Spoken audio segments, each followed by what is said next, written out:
Kapaya me no, ini kapaya ketulau prabu. Anu mana?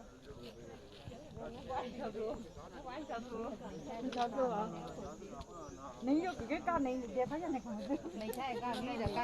con này kilo lá này kilo nó một kém mà. Cao kilo lá đây này cao như này.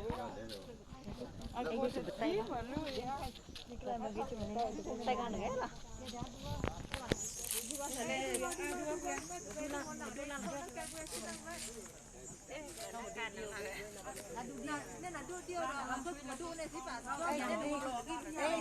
Một tuần kia cũng làm đu em nó nhỏ rơi khỏi thì cái anh àนั่นไงต้องเอาเก้าอี้ออกก่อนเราไปสถานการณ์เราต้องอยู่ยังไงอยู่ข้างๆอ่ะอยู่กันมาแล้วพี่เสียแล้วมาถือไปนั่งจุดนี้จะได้เห็นหน้าอาจารย์เนี่ยอาจารย์เนี่ยเอาเนาะมันจะมีจุดที่ต้องนั่งโอเคครับปลีหมอปลีเชือกครับแล้วก็อยู่หมดแล้วนะทางนี้ครับ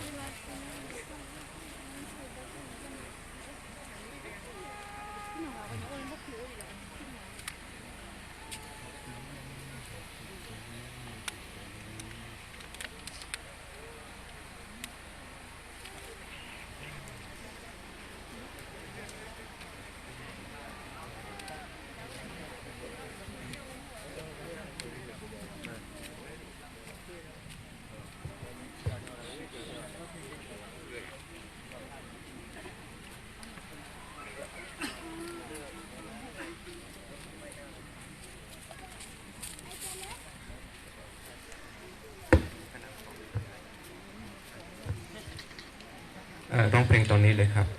คณะนักร้องเชิญครับ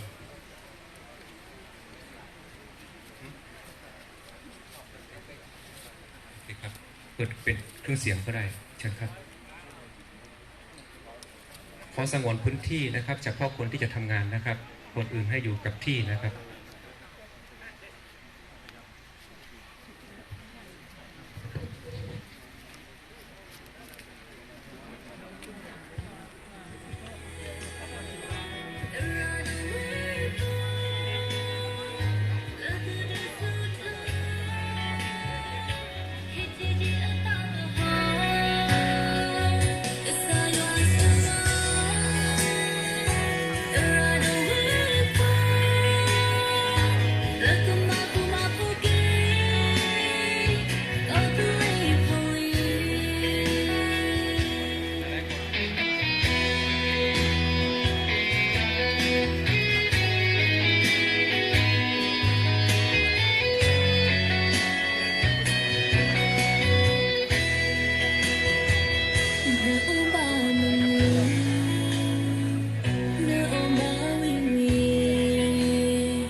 วางดอกไม้ทีหลังนะครับ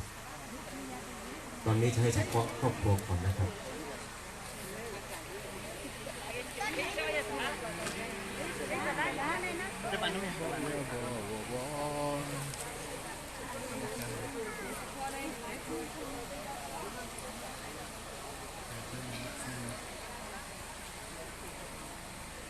จะได้ได้แล้วปากกันยอวิศจุนอจะได้แล้วปากกันยอจิเกกว่าดับลูกกันยาเลยไอ้ดอทีสระโดลอยพออันแม่เนาะมาชนะเกประเทศสกอตหลบซาเลพูดออทอกว่าแล้วบ้านเนาะอะไรดีเลยไม่มีออทอกว่าในนี้แกทอตัดเลยรัดตัดเลยใช่ไหมหมอaku pekem viเราคิดเนี่ยpekemเตลออุสระโดเลือดตะปูเนาะเอาครอบครัวมาเรื่อยๆเลยครับแฮเนาะที่การเสื้อกันลือกันแฮระหว่างที่ครอบครัวนำดอกไม้นะครับเฉพาะครอบครัวก่อนนะครับเฉพาะสุริยบุภาก่อนนะครับแฮกันทีกันทีเนาะแล้ววันนี้เราจะร้องเพลงนะครับ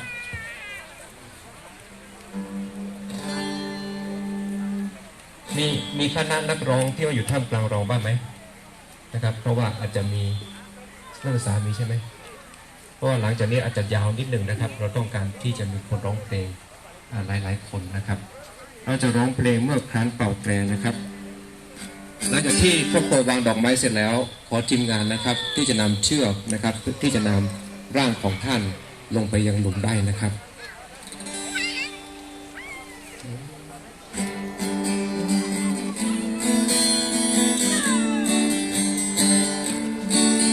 การเมื่อเป่าแต่ของภาษาเว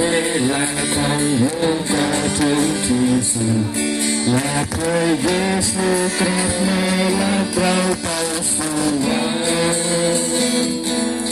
สามีสิที่รักชีวิตไม่มองเจ้ามาเป็นบุญ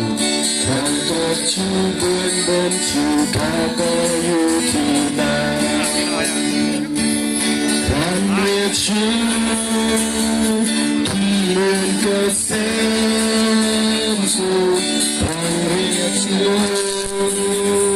ที่เลื่อนเกษมสุขเรียกชื่อ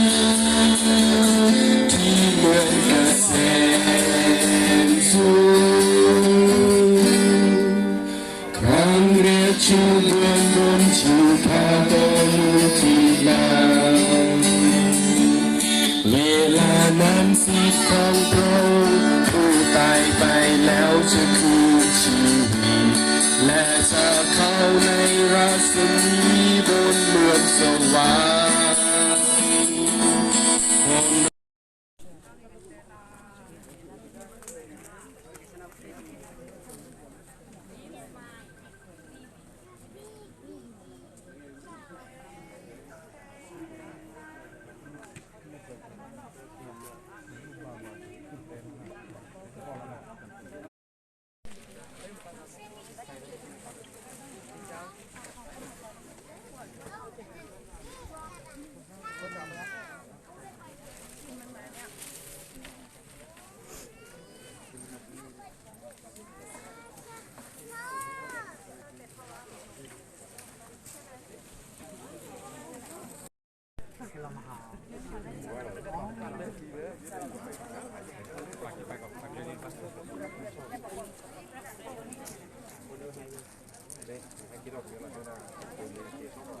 Para